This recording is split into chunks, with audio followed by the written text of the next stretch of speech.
천사가 이르되 무서워하지 말라. 보라, 내가 온 백성에게 미칠 큰 기쁨의 좋은 소식을 너희에게 전하노라.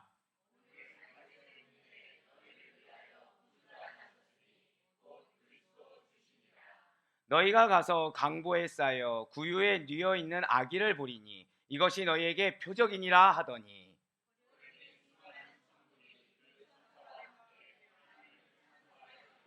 함께요. 지극히 높은 곳에서는 하나님께 영광이요, 땅에서는 하나님이 기뻐하신 사람들 중에 평화로다 하니라. 아멘. 할렐루야. 네, 주께 사랑하시는, 그리고 예수님께 사랑하시는 우리 모든 성도님들을 이 귀한 성탄절에 너무나도 축복하고 환영합니다. 네, 오늘 여러분들이 너무 많이 와주셨어요. 우리 지금 어린아이들도 계시고, 그리고 환자분도 계시고, 네, 그리고 외국에서 오신 분들도 계시고, 그리고 무엇보다 우리 또 성도님들도 함께 계시는 이 자리가 하나님께서, 예수님께서 우리로 하여금 성령 안에서 하나 되게 하신 줄 믿으시길 바라겠습니다.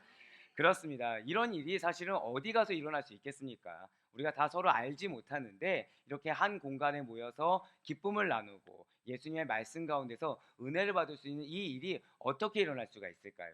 사실 저는 항상 여러분들을 볼 때마다 이건 기적과 같다고 항상 여기고 있어요. 감사합니다. 네, 결코 뭐 사전에 계획하지 않았어요. 네, 왜냐하면 어떻게 연약한 자가 이렇게 하나님이 사랑하시는 여러분들과 함께 예배드리고 함께 믿음의 교제를 나눌 수 있는지, 그것이 정말 저에겐 놀라운 기적과 같은 일이 아닐까라고 항상 생각이 든다는 것이죠. 네, 맞습니다. 저에게도 이렇게 기적 같은 일이지만 사실 여러분들에게도 기적 같은 일이 있다는 거예요. 그것은 무엇이겠습니까? 절대 고백하실게요. 예수님께서 나를 위해 오셨습니다. 자, 옆에 있는 분한테 우리 한번 이렇게 축복합시다. 예수님이 당신을 축복하십니다. 네, 네, 맞습니다. 여러분들 너무나도 사랑하세요. 여러분들 너무나도 사랑하시사 예수님께서 이 땅 가운데 오신 이 성탄절이라는 것은 믿는 자에게나 믿지 않는 자에게나 굉장히 놀라운 사건이라는 것이죠. 하나님의 아들이신 예수님께서 연약하고 허물이 많은 인간이 되어주신 일, 하나님이신데 인간이 되어주신 그 일은 성육신을 상상을 초월할 정도로 놀라운 일이라는 것입니다. 분명 한계가 없으신 분이세요. 능력의 하나님이십니다. 그런데 친히 제한된 영역에 육신의 몸을 입고서 한계 안에 스스로 갇혀주셨다는 거예요. 그분께서는 초라하고 보잘것없는 낮고 천한 장소에 오셨다는 것이죠. 그렇다면 예수님께서 단순히 원래 낮은 자리를, 원래 천한 자리를 좋아하셔서 비참한 사람을 통해서 이 세상 가운데 오신 것입니까? 아니라는 거예요. 우리를 위해서 오셨다는 것이죠. 여러분과 저를 사랑하시기 때문에 가장 낮은 자리를 자처해서 오셨다는 거예요. 왜요? 그래야 우리의 연약한 마음을 아시거든요. 우리의 연약한 환경을 아시거든요. 그래야 그 낮은 자리에 있으셔야 그냥 단순히 신적 존재로서 우리를 알고 있는 것이 아니라 우리의 입장에서 우리를 공감해 주기 위해, 그런 우리들을 위해서 사랑과 희생을 하시기 위해서 낮은 자리에 오셨다는 것입니다. 그렇습니다. 예수님께서는요, 작고 보잘것없는 베들레헴 마을에 동정녀 마리아의 몸을 통해서 나셨고 말구유에 누이셨습니다. 하나님께서 특정한 사람, 특정한 장소, 특정한 도구를 그리스도의 성육신에 사용하셨다는 것이죠. 오늘은 우리가 흔히 말하는 기쁨의 성탄절이에요. 그렇지만 단순하고도 막연하게 성탄은 기뻐해야 하니까 기쁘다라고 생각하는 것에서 그치는 것이 아니라 하나님께서 사용하시며 즐겨 찾는 자가 누군지, 하나님의 기쁨이 되는 자가 누구인지 은혜 받고, 그리고 확실하게 그 감사와 기쁨이 회복될 수 있는 여러분과 저의 오늘 귀한 성탄절이 될 수 있기를 간절히 소망합니다. 예, 그렇습니다. 진실로 하나님께서는 그리스도의 성육신을 위해서 특정한 한 사람을 사용하셨어요. 그 사람이 누구일까요? 바로 동정녀 마리아를 사용해 주셨다는 것이죠. 그리스도 성육신을 위해서 누구를 사용하셨다고요? 동정녀 마리아를 사용해 주셨다는 거예요. 이러한 동정녀의 상징은 순결입니다. 마치 순결한 처녀와 같이 새 속에 물들지 않는 사람, 깨끗하고 청순한 신앙인품의 아름다움을 지닌 사람과 주님께서는 함께 하신다는 거예요. 진실로 마리아는 하나님에 대한 신앙이 순결하고 아름다운 처녀와 같았습니다. 그렇기 때문에 주님을 가장 먼저 모실 수 있는 영광을 얻게 되었어요. 그래서 메시아의 어머니가 되는 은혜를 받았다는 것이죠. 아울러 마리아는 하나님의 명령이라고 한다면 자신의 생명까지도 돌보지 않았던 사람입니다. 그 당시 법으로는 처녀가 아이를 갖는다? 그러면은 돌로 쳐 죽여도 되는 그러한 법을 가지고 있었어요. 마리아는 이러한 사실을 알고 있었습니다. 그럼에도 불구하고 천사로부터 하나님의 아들 메시아께서 너의 몸에 잉태되실 거야 라는 소식을 전해 들었을 때 무엇이라고 반응합니까? 주의 여종이오니 말씀대로 내게 이루어지이다. 그렇게 고백을 했다는 거예요. 세상 법이 어떻든지 간에 하나님의 말씀이면 나는 하나님의 말씀을 듣는 존재니까 나는 그 말씀대로 순종하겠습니다 라고 고백을 했다는 거죠. 이는 그녀에게 하나님의 뜻을 이루기 위해서 나의 생명까지도 내어드릴 수 있습니다 라는 담대하고도 진실한 믿음이 있었음을 알게 하여 준다는 거예요. 또한 마리아는 하나님의 말씀에 대해서 또 깊은 지식을 갖고 있었습니다. 누가복음 1장 46절부터 55절까지를 보시게 되면 마리아의 찬가라고 일컬어지는 내용이 나옵니다. 그녀의 이러한 찬송은 구약의 사무엘서에 등장하고 있는 한나의 찬가와 대단히 유사하다는 것이죠. 즉 그녀가 하나님의 말씀에 대해서 깊은 이해도가 있었다는 거예요. 하나님의 말씀에 대해서 깊은 믿음을 갖고 있었음을 보여주고 있다는 것이죠. 이와 같이 마리아는 하나님의 뜻을 정확히 알고자 힘썼습니다. 그리고 말씀을 마음에 두고 살았던 여인이 바로 마리아였다는 거예요.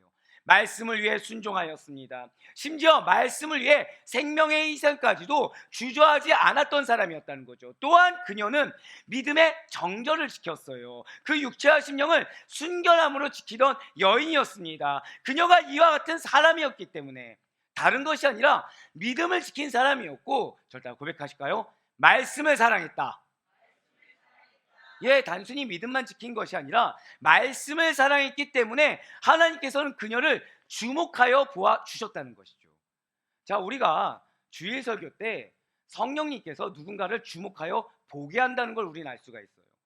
그런데 하나님께서는 비단 우리의 대적자만 보게 하는 것이 아니라 이렇게 하나님께서 사용하실 자를 친히 주목하여 보아주시는 것입니다.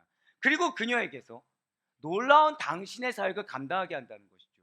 바로 메시아 곧 당신의 아들 예수 그리스도를 나게 하셨다는 거예요. 진실로 하나님께서는 바로 이렇습니다. 여러분과 같은 세상에 물들지 않고 순결한 신앙의 소유자를 반드시 주의 놀라운 사역 가운데 사용하신다는 사실을 여러분들 반드시 믿으시길 바라겠습니다.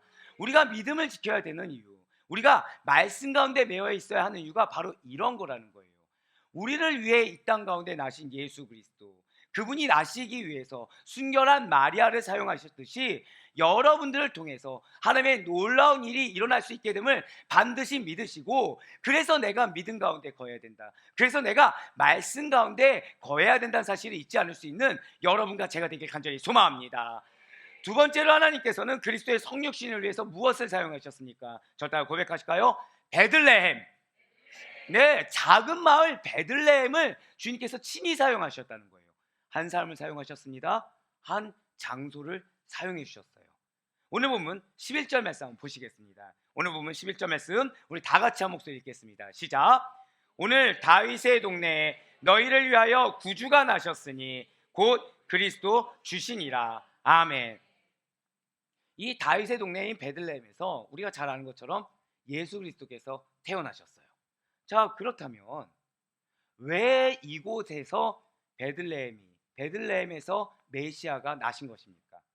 다른 좋은 곳도 있지 않았을까요? 자, 당시 성전은 어디에 있었습니까? 예루살렘에 있었어요. 그러면 성전이 있던 예루살렘 도시 역시도 메시아가 오시기에 매우 좋은 곳이라고 일컬을 수 있지 않겠습니까? 왜냐하면 그곳은 유서가 깊은 곳이에요. 하나님의 임재가 있다라는 성전이 있는 의미 있는 장소입니다. 비단 예루살렘뿐입니까? 권력 있고 부가 있는 도시 로마도 좋은 곳이라고 여겨지지 않을 수가 있겠습니까? 아울러 문화의 도시, 지혜의 도시라고 일컫는 아테네는 또 어떻습니까? 이 모든 곳이 다 베들레헴보다는 좋은 곳이라고 여겨질 수가 있다라는 거예요. 그런데 이 모든 것들 세상적으로 바라볼 때 너무나도 이 좋은 도시들을 굳이 제쳐두고 왜 주님께서는 유대 고을 가운데서도 가장 작은 마을인 베들레헴에 오신 것입니까? 왜냐하면 베들레헴에 이렇게 주님께서 태어나신 것, 예루살렘이나 로마나 아테네 같은 곳이 아니라, 즉 종교적으로 중심 도시, 문화적으로 중심 도시, 어떤 도시 행정적으로 중심 도시가 아니라 그 작은 고을에서 주님께서 태어나신 이유가 있다는 거예요. 주님께서 작은 고을 베들레헴에서 나신 것은, 자 한번 저 따라 고백하실게요. 나는 하나님 앞에서 겸손합니다. 인정하십니까? 뻔뻔드려라. 네. 겸손하시죠. 네. 나름의 겸손이 있다고 전 믿습니다. 예, 하나님께서 그런 자를 쓰시기 위함이라는 거예요. 정확히 말씀드릴까요? 주님께서 작은 고을 베들레헴에서 나신 이유는 하나님께서는 그렇게 낮은 자, 겸손한 자를 가까이 하시고 축복하신다. 그 의미가 담겨 있다는 것이죠. 작은 마을에서 굳이 왜 태어나셨다고요? 하나님께서는 그렇게 낮은 곳, 겸손한 곳에 있는 자를 기뻐하시고 축복하신다라는 의미를 담아서 베들레헴에서 나셨다라는 거예요. 진실로 우리는 주님께서 함께 하시기를 기뻐하시는 자들이 되어야 합니다. 우리의 신앙의 목표 중에 하나는 사람이 나를 기뻐하지 않는다고 하더라도 예수님께서, 하나님께서 나를 기뻐하시기를 우리는 바란다라는 거예요. 그것이 우리의 신앙의 목표 중에 하나라는 것이죠. 그렇기 때문에 주님께서 누구를 가까이 하기를 즐겨 하시는지, 주님께서 누구를 기뻐하시는지 깨닫고 알며 분별하는 것이 중요하다는 것입니다. 그런데 오늘 이 주님께서 성탄절에 작은 고을 베들레헴에서 나신 것이 어떤 의미가 있다고요? 주님께서 누구를 기뻐하신다고요? 주님께서 누구를 축복하신다고요? 겸손한 자, 낮은 자리를 기꺼이 헌신하는 자, 그런 자를 기뻐하신다라는 것이죠. 제가 오늘 좀 놀란 게 있습니다. 아시다시피 저의 권위나 고난은 어디에 있다고 말씀드립니까? 오직 말씀, 기도, 양육에는 없어요. 그러니까 교회가 어떻게 돌아가냐 잘 모릅니다. 그런데 오늘 제가 약간 늦었잖아요. 딱 왔는데 앞에 한 장로님이 앞에 이제 모자를 쓰고 계신 거예요. 제가 어느 교회를 가도 볼 수 없었던, 예, 그냥 여러분들 생각하는 장로하면 어떻습니까? 장로하면 이건데, 예, 스스로가 이제 낮은 자리, 즐거움을 주는 자리를 자처하신 거죠. 자, 이게 끝입니까? 여러분들이 아시는지 모르겠지만 앞에서 찬양하신 분들 중에는 권사님들이 계십니다. 근데 갑자기 뭔가를 쓰신 거죠. 루돌프가 되신 거예요. 스스로가 낮은 자리인 거죠. 그러면 보이는 곳에서만 계셨을까요? 아니라는 거예요. 저기서 누군가는 김밥을 썰고 계셨습니다.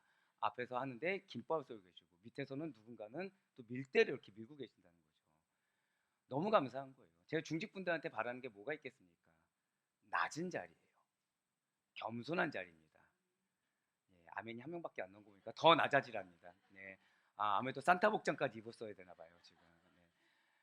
주님께서는 그런 자를 기뻐하신다는 거예요. 그런데 주님께서는 그런 자를 기뻐하시고 그렇게 낮은 자, 겸손한 위치에 있는 자를 축복하신다. 이 말씀을 여러분들 반드시 기억하시길 바라겠습니다. 그래서 우리는 교만을 멀리해야 된다는 거예요. 그래서 우리는 나를 낮추어서 내가 겸손한 위치에 있으면 있을수록 기뻐해야 하는 것입니다. 왜요? 내가 겸손한 위치에 있을 때 어쩌면 사람은 나와 함께하지 않을 수도 있어요. 어쩌면 제가 항상 놀라는 거는 저희 그 화장실이 항상 깨끗한 상태를 유지하고 있습니다. 그러면은 저는 누가 항상 그렇게 할까 하면은 가보면은 항상 장로님이 하고 계세요. 네, 한 장로님이 이렇게 다 막힌 것도 뚫으시고 하세요. 그럼 제가 뭐가 보이냐면, 하나님께서 정말 기뻐하시는구나. 하나님께서 정말 곳곳마다 이렇게 여러분들의 섬김을 정말로 기뻐 받으시는 거라고 보이는 것입니다. 왜요? 주님께서는 겸손하신 분이십니다. 앞서 말씀드렸죠. 겸손하신 분이시기 때문에 굳이 작은 고을 베들레헴에서 나신 거예요. 한계가 있는 작은 육신의 몸에 빌어 입혀 나오셨다는 것이죠. 그렇기 때문에 특히나 주님께서는 겸손한 분이시기 때문에 겸손한 자를 가까이 하시고 겸손한 자를 축복하신다는 사실을 여러분들 반드시 믿으시길 바라겠습니다. 더불어서 12절 말씀도 한번 보시길 바라요. 너희가 가서 강보에 쌓여 구유에 뉘어 있는 아기를 보리니 이것이 너희에게 표적이니라 하더니 아멘. 자, 진실로 하나님의 아들이신 예수 그리스도께서 이 세상에 태어나실 때 처음으로 사용된 도구가 무엇입니까? 바로 말구유라는 거예요. 그렇습니다. 마지막으로 하나님께서는 그리스도의 성육신을 위해 말구유를 사용하셨다는 거예요. 한 사람을 누구 사용하셨다고요? 마리아를 사용하셨습니다. 한 장소를 사용하셨어요. 어디를 사용하셨다고요? 작은 고을 베들레헴을 사용하셨어요. 자, 한 도구를 사용하셨습니다. 근데 그 도구가 굳이 무엇입니까? 말구유라는 것이죠. 그때에는 어느 때냐면 로마 황제 가이사 아구스토라는 인물이 있습니다. 그런데 이게 점점 쓰는 물질이 전쟁이나 이런 데 써야 되는 돈이 많은데 이 돈이 잘 안 거치는 거예요. 그러니까 어떤 말을 하냐면 호정령이라는 걸 내립니다. 그래서 자기의 통치하에 있는 모든 사람들에게 호정령이라는 걸 내려요. 그러니까 오늘날로 따지면 인구조사령을 내립니다. 로마 제국의 인구조사를 내리는데 예를 들어서 저는 참고로 태어난 곳이 서울입니다. 그럼 저는 어디서 인구조사를 해야 돼요? 서울에서 해야 돼요. 만약에 여러분들 중에 누군가가 광주 출신이다. 그럼 어디로 가야 됩니까? 사는 곳이 여기라고 해도 광주까지 가야 된다는 것이죠. 만약에 대구뿐이다. 그럼 어디로 가야 돼요? 대구까지 가야 된다는 거예요. 그래서 당시 사람들은 누구도 예외 없이 자신이 태어난 곳에 가서 호적을 해야 된다는 거죠. 따라서 엄청난 사람들의 이동이 있을 수밖에 없었다라는 거예요. 그러니 당시의 여관들이라는 곳이 자리가 있겠습니까? 없겠습니까? 자리가 없다는 거예요. 손님들로 인해서 발 디딜 틈조차 없었다는 것이죠. 마리아와 요셉도 이런 호정령, 인구 조사에 의해서 갔더니 어디로 갔어요? 베들레헴으로 갔더니 여관 객실 역시 이미 다 차버리고 자리가 없었다는 거예요. 그런데 우리가 여기서 말구유하면 오해하지 말아야 될 것이 있습니다. 말구유하면 여러분들 뭐가 생각되시죠? 이렇게 막 지푸라기가 있고 어떤 집단이 있고 안락하고 포근한 곳이 생각되지 않습니까? 전혀 아니에요. 온갖 오물들이 다 있습니다. 온갖 오물들이 제 성격 아시잖아요. 여러분들에게 디테일하게 알려줄 수만 있다고 한다면 얼마든지 디테일하게. 그러니까 그곳은 때로는 사람들이 공용 화장실로 쓰기도 하는 곳. 그곳이 말구유라 생각하시면 돼요. 그러니까 가면은 당연히 악취가 나고, 그러니까 우리가 생각했던 깨끗한 집단이 아니라 더럽기 짝이 없고 지푸라기도 있으니까 그나마 잘 운영되는 도시나 집단이 이렇게 깨끗하게 쌓여 있지 시골 같은데 가면은 그냥 지푸라기도 잘 없는 곳. 그러니까 바닥은 진흙천지. 자, 근데 베들레헴은 도시입니까? 작은 고을입니까? 작은 고을이죠. 그럼 말구유란 곳이 어땠습니까? 위생상으로도 최악이고 그리고 사람이 감히 들어가서 몇 분 몇 초도 있을 수가 없는 곳이 말구유였다는 거예요. 자, 하지만 사는 여러분들 한번 생각해 보시기 바랍니다. 지금 하나님께서 당신의 독생자를 이 땅에 내려보내셨어요. 자, 하나님은 능력이 있으십니까? 없으십니까? 능력이 있으시죠? 하나님은 전지전능한 하나님이세요. 그 하나님이 마음만 먹으면 당신의 아들을 이렇게 모실 만한 방한칸 마련할 수가 있겠습니까? 없겠습니까? 있어요. 얼마든지 방한칸이 무엇입니까? 궁전을 하나 이렇게 떡하니 만들 수 있는 분이 하나님이십니다. 분명 가능하심에도 불구하고 굳이 어디에 모셨다고요? 여관 중에서도 가장 낮은 자리. 그러니까 당시에 있었던 마을 중에서도 작은 마을 중에서도 가장 손꼽히는 베들레헴. 그 중에서도 여관. 근데 그 작은 곳에서도 가장 사람이 안 갈 만한 낮은 장소인 말구유에 굳이 누이게 하셨다는 것이죠. 왜이겠습니까? 이렇게 말구유에 누이신 것이, 자, 저 따라 고백하실게요. 예수님의 일생을 대변하고 있다는 거예요. 영광이 가득한 하늘나라에서 낮은 이 세상에 내려오시되 어떤 화려한 궁궐이나 부자의 호화로운 저택을 택하지 않았습니다. 굳이 가난한 요셉의 가정을 택하여 오셨다라는 거예요. 그리고 탄생하신 이후에 누인 곳이 어디라고요? 말구유라는 것입니다. 왜 그렇게 하신 것입니까? 이것은 주님의 사역의 특징을 암시하고 있는 거예요. 즉 주님께서는 가난하고 병들며 누가 찾아오지 않는 소외된 자들과 함께하는 삶을 사시게 될 것을 보여주는 상징이라는 것이죠. 실로 예수님의 일생은 비천한 자들과 함께 하신 것이라고 해도 과언이 아닌 삶이었다는 것입니다. 예수님께서는 모두가 멸시합니다. 모두가 천대요. 모두가 인정하지 않습니다. 그러한 가난한 사람, 죄인, 병자, 고의, 그 고아들, 그러한 낮은 자들의 친구가 되어주셨다는 것이죠. 분명 이들은 모두 절망 중에서 어떠한 희망도 소망도 없이 살아왔어요. 하지만 예수님을 만남으로 말미암아 소망을 갖게 되었다는 것이죠. 즉 예수 그리스도께서는 그들에게 희망이 되어주셨다는 것입니다. 이는 영적으로도 마찬가지라는 거예요. 주님께서는 세상에서 수고한 자들, 세상의 무거운 짐진 자들, 사망의 굴레를 지고 힘겨워하는 자들에게 다가와 주세요. 내 인생에 대해서 후회하고 있고 내 인생 가운데 어떠한 돌파구를 찾지 못한 자들에게 찾아와 주십니다. 누구 하나 의지할 수 없는 외로움이 있는 자들에게 찾아와 주세요. 그래서 그들을 긍휼히 여겨 주십니다. 당신께 나아오도록 초청해 주세요. 참으로 우리 주님께서는 낮은 곳, 곤고한 곳, 여전히 어려운 여러분들의 삶의 자리를 외면하지 않아 주십니다. 저 따라 고백하실까요? 지금 이 순간에도 나와 함께 하십니다. 맞아요. 주님이 나와 함께 하시는 것. 그래서 내가 지금 현재 자리에서는 감히 상상도 할 수 없고 예측도 할 수 없는 놀라운 계획을 증거해 주신다는 사실을 여러분들 반드시 믿으시길 바라겠습니다.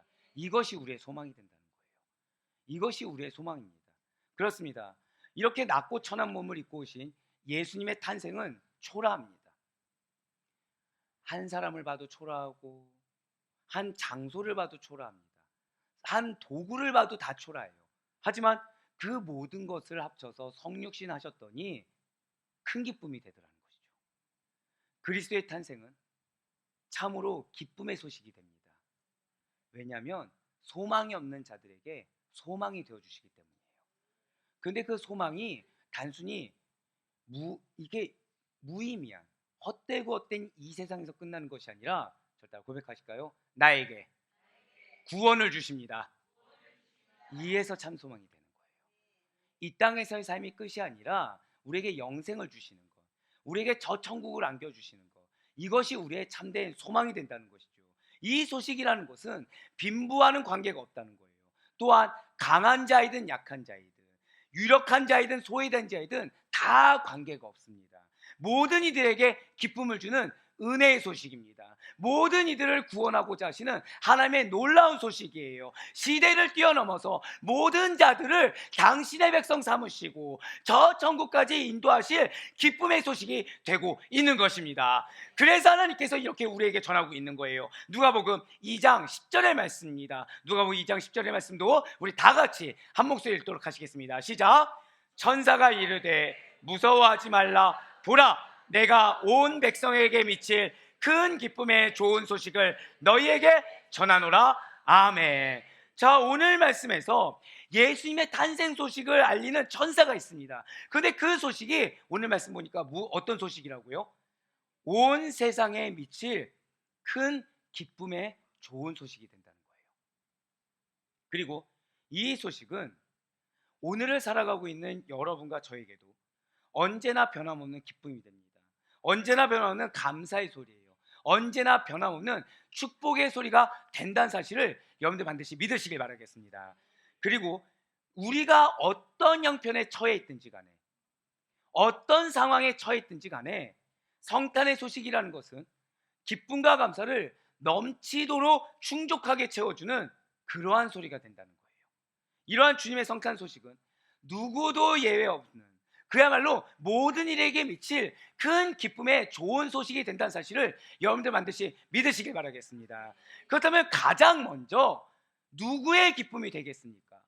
법적으로 당시에는 어떤 여인네는 잘 인정받지 못했어요.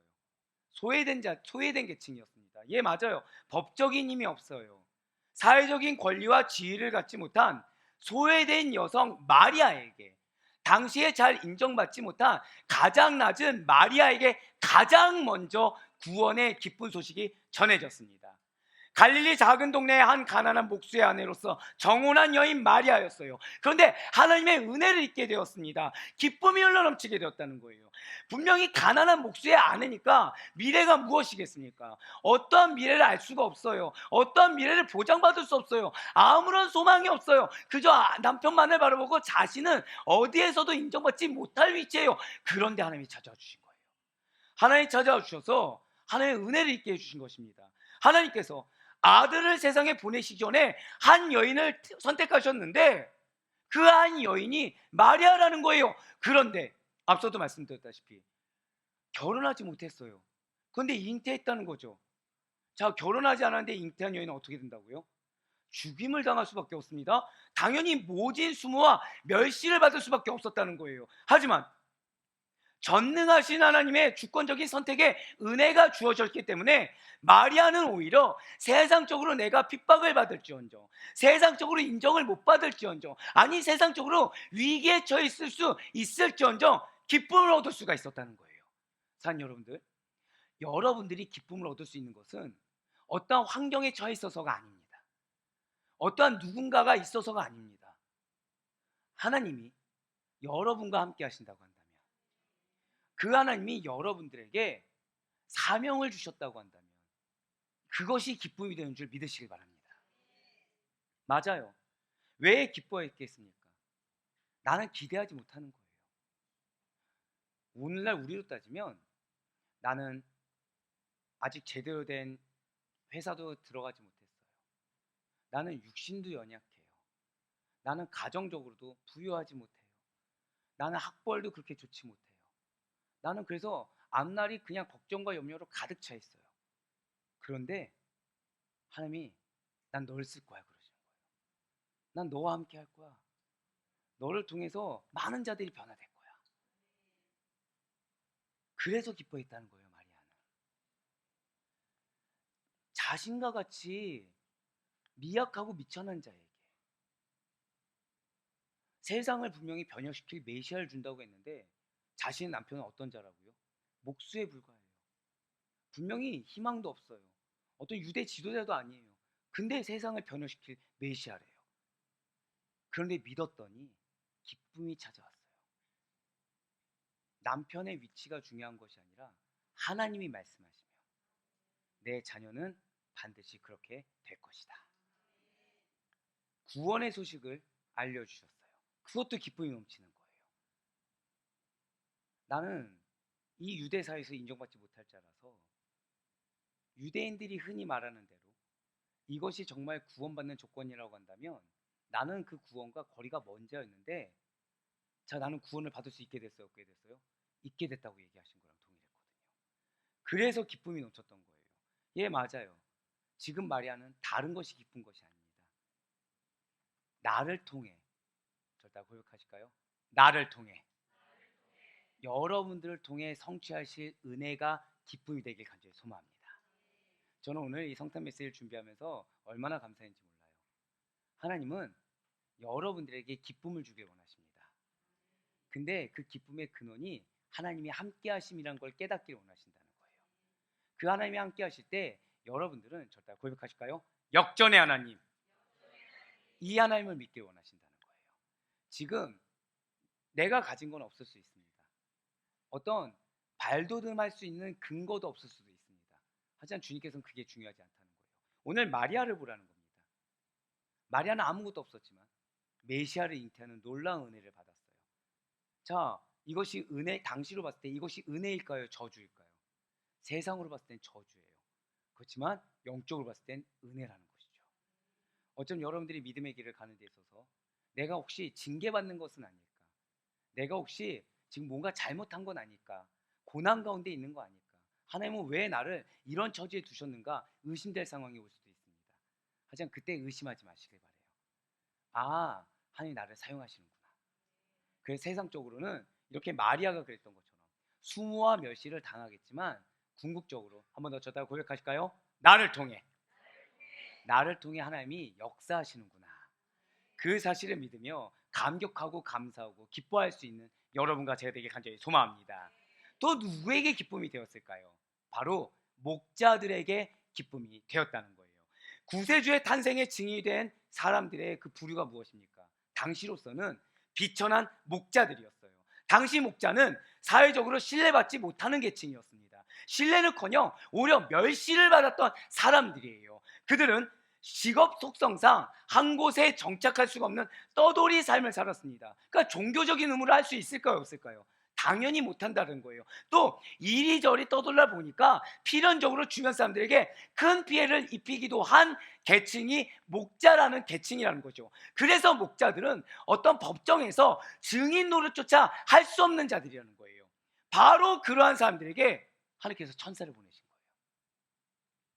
거예요. 구세주 탄생에 가장 큰 기쁨의 좋은 소식을 전하셨다는 거죠. 그런데 굳이 이 목자들에게 구세주 탄생의 좋은 소식을 먼저 전한 데에는 놀라운 영적 의미가 숨어 있다는 것입니다. 자, 사랑하는 여러분들, 반드시 기억하시기 바라요. 진실로 하나님께서는 멸시받는 자들을 택하시사 존귀한 자리에 세우시는 분이십니다.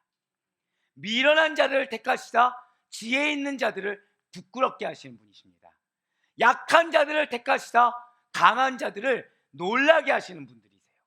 아무것도 아닌 자들을 택하셔서 권세 있는 자들을 부끄럽게 하시는 분이 바로 우리의 하나님이시라는 것입니다. 이러한 하나님의 놀라운 섭리가 바로 이 목자들에게 담겨 있다는 거예요. 이러한 하나님의 놀라운 은혜가 이 목자들에게 가장 먼저 좋은 소식을 전하신 데에 대한 놀라운 영적 의미가 된다는 것이죠. 혹시 사랑하는 여러분들, 누군가에게 여러분들이 인정받지 못하고 있습니까? 하나님이 인정하시면 그것이 전부가 된다는 사실을 믿으시길 바라겠습니다. 여러분들의 지금 처지를 봐서는 안 된다는 거예요. 여러분들을 향한 하나님의 계획을 분별하시길 바랍니다. 여러분들을 향한 하나님의 뜻을 발견하시길 바라요. 여러분들이 낮아졌습니까? 여러분들이 인정받지 못합니까? 여러분들이 어떠한 수모와 멸시받고 있습니까? 오히려 다른 사람들이 너 그렇게 살면 안 돼, 너 이렇게 해야 돼라는 그런 말을 듣느라 오히려 내 마음이 자꾸 낮아져서 이제는 더 이상 용기조차 안 나는 그런 상황 가운데 있으니까 하나님이 여러분들을 사용하심이 기쁨이 되시길 바라겠습니다. 그것이 우리의 소망이 돼요. 지금 나는 중요하지 않습니다. 지금 나는 중요하지 않아요. 하나님이 나를 어떻게 쓰실지 알 수가 없습니다. 솔직하게 고백을 드리면 저는 나름 어렸을 때 공부를 정말 잘하는 자였어요. 뭐 어렸을 때 공부 못한 자가 어디 있겠냐면은 정말로 잘하던 자였습니다. 그래도 축복이 있을 줄알아. 오해 소지가 있을까 말씀드리지만 결코 우리 장로님과 통화 한번 하지 않았습니다. 제가 이렇게 얘기하면 아멘 해주세요 하지 않아요. 중학교 때까지 공부를 정말 잘했는데 이제 흔한 말로 질풍노도의 시기가 찾아온 거죠. 부모님 속을 어지간히 썩이기 시작합니다. 아시다시피 이제 세상물을 많이 먹기 시작하죠. 그때 부모님은 저에게 소망이 없었습니다. 부모님은 저에게 소망이 없었고 저를 두고 기도만 하셨어요. 근데 인간이 낮아지려고 하니까 한도 끝도 없이 낮아지더라고요. 전국 등수가 반에서 이제 뒤에서 놀기 시작하는 거죠. 대학 갈 생각이 없었습니다. 근데 부모님이 대학을 가야 된다고 해서 갔어요. 그래서 저는 공부와 거리가 먼 자라고 생각을 했고, 그리고 아시다시피 이제 세상으로 푹 빠져들면서 세상에서 이제 돈의 맛을 보기 시작했죠. 돈의 맛을 보면서 교회는 그래도 나갑니다. 교회는 나가요. 주일 성수만 합니다. 왜 했을까요? 믿음이 있어서가 아니에요. 집에서 내쫓기기 싫어서. 그러다가 이제 돈을 벌만큼 버니까 무슨 생각을 하죠? 빨리 독립할 생각만 합니다. 그러다가 이제 아버지가 도저히 안 되겠으니까 너 안 되겠다. 30살 되기 전에 출가해서 나가라. 한국 호적에서 파겠다. 라고 하시는 거죠. 참고로 저희 아버지는 한다면 하시는 분이십니다. 두려움이 있는 거죠. 두려움이 있는 거죠. 그러다가 이제 결혼을 하게 됩니다. 한 여자를 만나서. 근데 믿음이 회복되게 된 계기가 그 아내를 놓치면 안 된다는 생각이 들어서 아내가 하자는 대로 한 거예요. 근데 아내는 굉장히 독실했던 거죠. 그러고 나서 제가 이제 목사가 되기까지 이전에는 부모님의 헌신, 이후에는 아내의 헌신이 있었어요. 근데 지금은 아시다시피 그래도 나름 그래도 박사까지 갔어요. 공부와 거리가 멀었다고 생각했지만.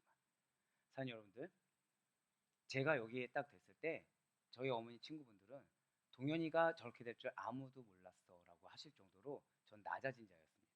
지금 좋게 표현한 거예요, 굉장히. 여러분들의 자녀와 여러분들의 삶이 어떻게 될지는 정말 아무도 알 수가 없습니다. 그런데 중요한 거는 누굴 사용하셨어요? 한 사람을 사용하세요. 여러분들 한 사람이 한 명의 영혼의 인생을 바뀔 수 있다는 사실을 정말 믿으시길 바래요. 여러분들의 나심이 하나님께는 정말 귀한 성령의 보내심이라는 사실을 여러분들 정말 믿으시길 바라겠습니다. 어떻게 변화될지 알 수가 없다는 거예요. 지금 위치가 나중에 어떻게 될지 알 수 없기 때문에 우리가 내가 지금 믿음을 지키는 것, 그래서 누군가에게 내가 선한 본이 되는 것은 정말 중요하다는 것입니다. 예, 맞아요. 지금 하나님께서 목자들을 사용하실 줄 누가 알았겠습니까?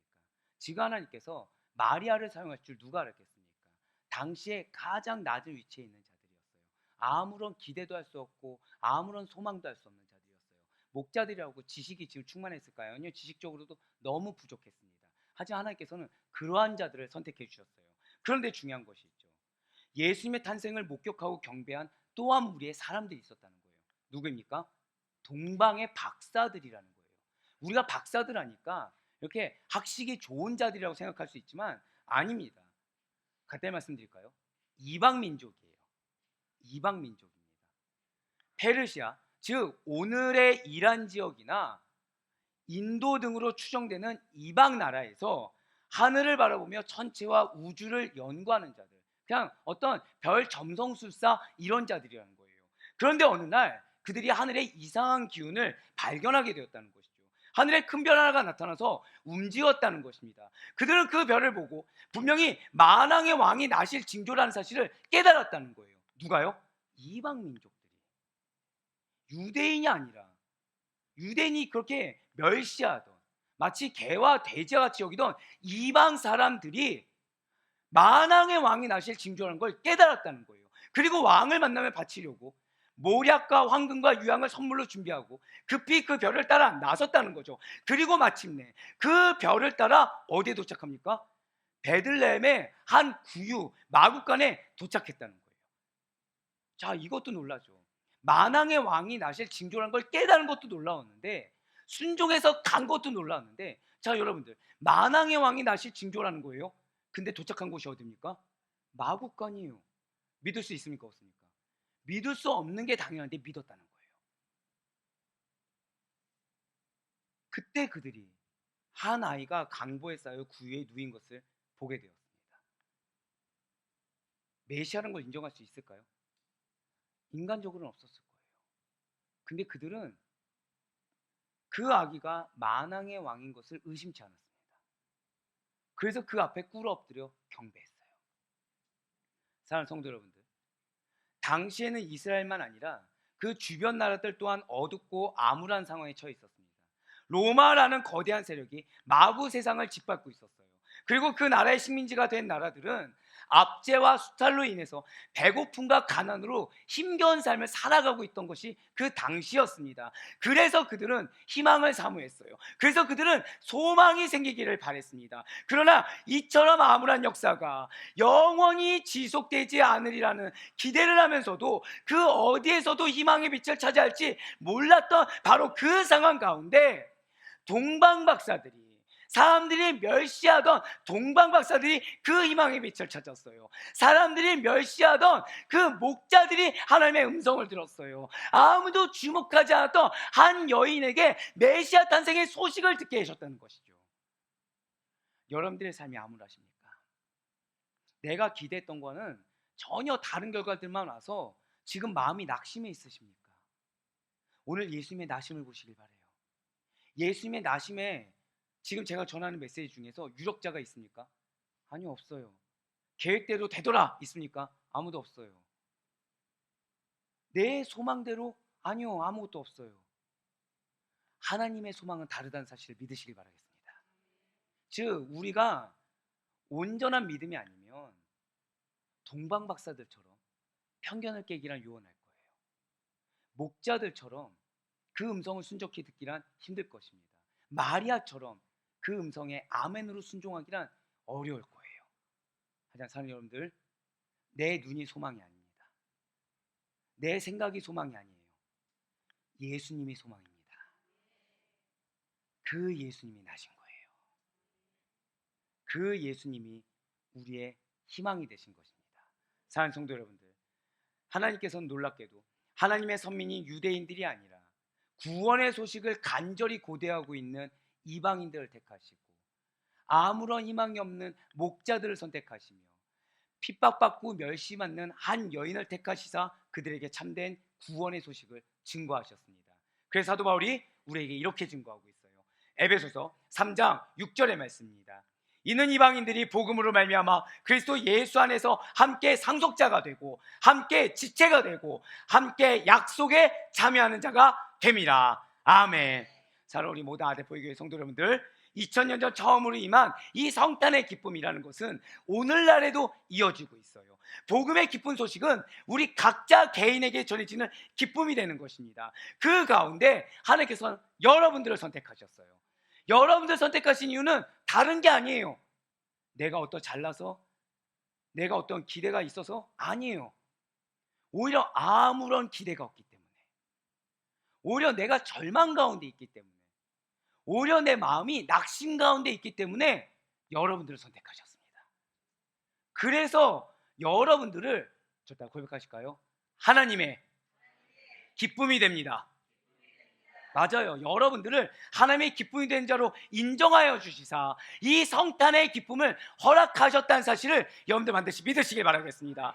진실로 예수님께서 인간의 몸을 입고 성육신하신 것은 여러분과 저 우리를 위함이라는 사실을 여러분들 반드시 믿으시길 바랍니다. 그러니 나를 위해 나신 예수 그리스도를 찬양할 지어다. 나를 위해 태어나신 예수님을 경배할 지어다. 할렐루야. 그러니 바라고 끊었기는 예수 그리스도의 탄생, 메리 크리스마스에 임한 기쁨과 평화가 다른 누군가의 것이 아니라 지금 아무런 희망이 없는 나, 마음이 어려운 나, 마음에 번민이 가득해서 온갖 염려와 걱정과 근심이 가득한 나에게 주시길 원하시는 그 기쁨과 평화, 그 사실을 기억함으로 말미암아 오늘 하루, 아니 내년의 성탄절을 맞이하는 그 순간까지 하나님이 나를 선택하신 것은 내가 지금 이 세상 가운데 절망으로 좌절로 낮아지는 것이 아니라 예수님 한 분만으로 기뻐하길 원하시는구나. 하나님 한 분만으로 내가 다시 한번 더 소망이 회복되길 원하는구나. 그 하나님이 행하실 일을 기대하길 원하시는구나 라는 그 믿음의 회복으로 말미암아 언제나 하나님의 기쁨이 되는 자로 귀하게 쓰임받는 가운데 언제나 여러분들의 삶 가운데 이 놀라운 기쁨과 평화가 가득할 수 있기를 주님의 이름으로 간절히 축원합니다.